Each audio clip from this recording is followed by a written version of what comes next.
sociologie. Moi, président de la République, qu'il démissionne. C'est de la poudre de perlimpinpin. Nous avons les moyens et la volonté de nous retrouver autour de valeurs et d'objectifs communs. Bonjour Yves Tréhard. Bonjour Steve, bonjour à tous. Merci d'être avec nous comme tous les vendredis dans le Grand Journal. Vous êtes le directeur adjoint de la rédaction du Figaro. Yves, vous vous penchez aujourd'hui sur les affaires de violences faites aux femmes, en particulier dans le milieu politique. Cette semaine a été marquée par le retrait de ses fonctions de coordinateur du parti du député insoumis Adrien Quatennens sous le coup d'une enquête pour violence conjugale. Retrait suivi de celui du secrétaire national d'Europe Écologie Les Verts, Julien Bayou, pour des faits de violence psychologique encore à préciser sur une ex-compagne. L'ancienne ministre des Familles, de l'Enfance et des Femmes, la sénatrice PS Laurence Rossignol, a appelé à une mise en cohérence entre le dire et le faire. Est-ce qu'il y a à vos yeux, Yves Tréhard, un vrai souci de ce côté-là au sein de la NUPES, de manière générale ? Oui, bien sûr. Alors, si vous voulez, ce sont deux gauches qui, selon moi, se confrontent et s'entrechoquent d'une certaine façon. Vous avez une gauche inspirée par Jean-Luc Mélenchon, qui est une gauche traditionnelle, qui est une gauche finalement qui est assez vieillissante, on va dire. C'est pas faire injure à Jean-Luc Mélenchon que de le dire, et qui ne place pas le curseur politique sur ces sujets-là nécessairement.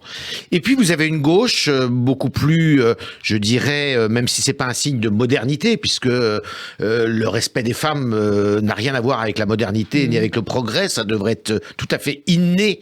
Malheureusement, on sait que dans nos sociétés, c'est pas toujours le cas.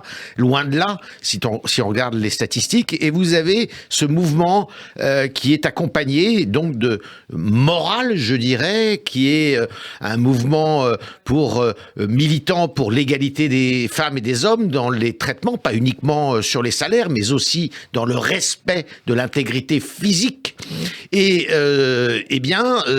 c'est une gauche, je dirais, plus jeune que celle de Jean-Luc Mélenchon, et une gauche qui est aussi beaucoup portée par les femmes, parce qu'on le voit, ce sont elles, et c'est à peu près logique d'ailleurs, qui sont outrées par ce qui se passe. Alors ce qui est assez étonnant dans cette histoire, c'est que Adrien Quatennens est un jeune homme, lui, contrairement à Jean-Luc Mélenchon, et que Manuel Bompard, ce matin, sur une chaîne de télévision française, a relativisé la portée d'une plaque. Relativisé en disant qu'une gifle comme ça donnée, c'était pas du tout faire violence à une femme. Ce qui évidemment pas comparable à battre une femme tous les jours. Ce qui a quand même révolté évidemment une partie du public de la gauche. Alors la gauche, je pense que cette gauche NUPES, dont on disait qu'elle était fracturable, fissurable, parce que évidemment elle était faite de plusieurs partis qui ne pensent pas toujours la même chose, surtout 4 partis principalement. Eh bien, sur ces sujets-là, elle peut effectivement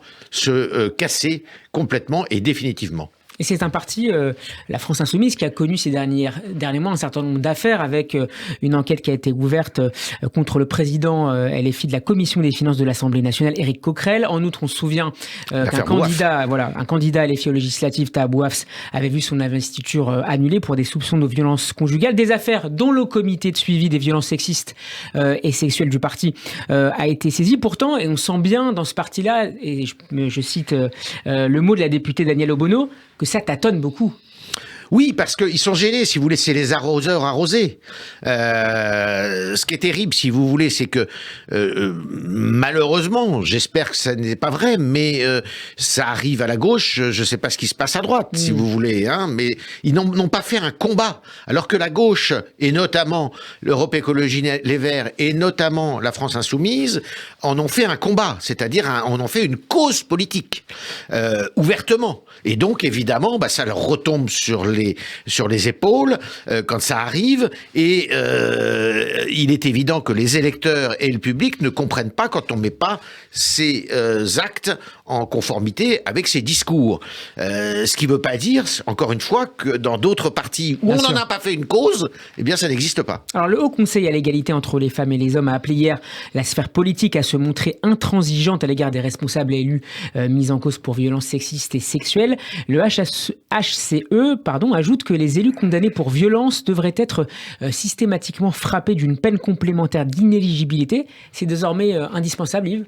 Oui, mais c'est très compliqué. On l'a vu, parce que c'est pas la première affaire. Je vous rappelle l'affaire d'un élu de Paris qui s'appelait Denis Baupin des Verts, justement, qui a été mise complètement hors de cause, alors qu'il y avait plusieurs plaintes qui pesaient contre lui, qui avaient été déposées contre lui.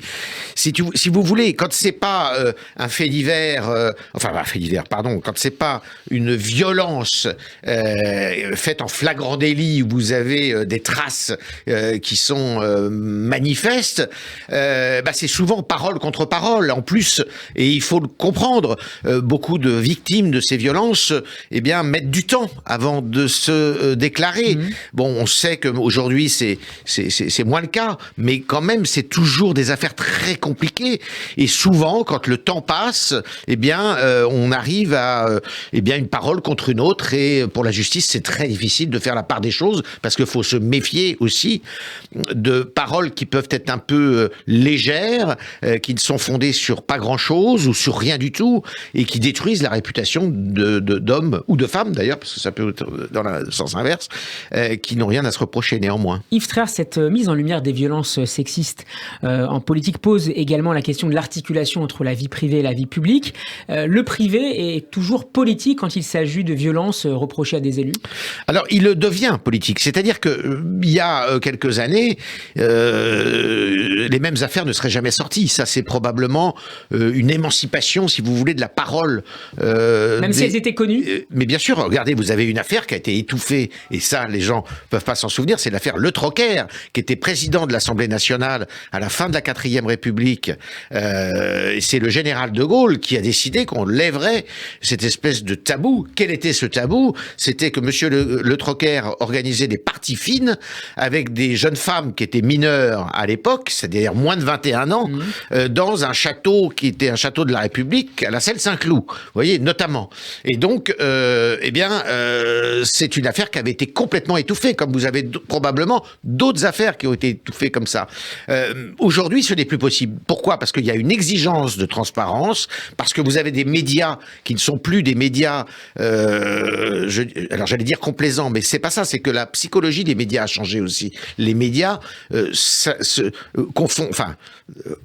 confondent au sens propre du terme, ce qui relève des actes et des discours, c'est-à-dire la vie privée et la vie publique. Si un homme politique dit je fais ça et prétend faire ça et puis qu'il ne le fait pas effectivement, il est pris la main dans le sac. Est-ce qu'il y a, et ce sera ma dernière question, en toile de fond également dans ces différentes affaires, la présidentielle de 2027 avec des concurrences, des rivalités internes? On a parlé notamment de celle entre Sandrine Rousseau et Julien Bayou.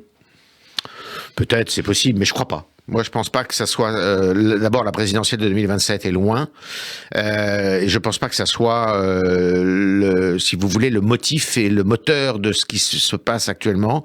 Je pense que c'est surtout une espèce d'évolution des mœurs politiques, d'une certaine façon. Vous savez, on est passé de l'omerta la plus complète aux affaires politico-financières, qui nous ont occupés pendant 20 ans et qui ont détruit, d'une certaine façon, je dirais, le beau paysage politique qui existait en France, où on s'est rendu compte que finalement c'était pas tout rose tout ça. Maintenant, ce ne sont plus les affaires politico-judiciaires, politico-financières, même s'il y en a encore probablement, mais ce sont aussi des affaires de mœurs. Et je dirais que les Français entendent que leurs élus soient de ce point de vue exemplaires, puisqu'ils leur demandent beaucoup d'efforts, et bien ils demandent à leurs élus aussi d'être tout à fait exemplaires. Merci beaucoup Yves Traers d'avoir été avec nous. Merci. Je rappelle que vous êtes le directeur adjoint de la rédaction du Figaro et qu'on vous retrouve tous les vendredis désormais dans le Grand Journal sur Radio J. Hémicycle à réécouter en podcast et en vidéo sur notre page YouTube. À la semaine prochaine. Yves, bonne année. Bonne année, très bonne année. Bon Rosh Hashanah. Merci, Shana Tova. Et Shana Tova. Et à la semaine prochaine. Et à la semaine prochaine.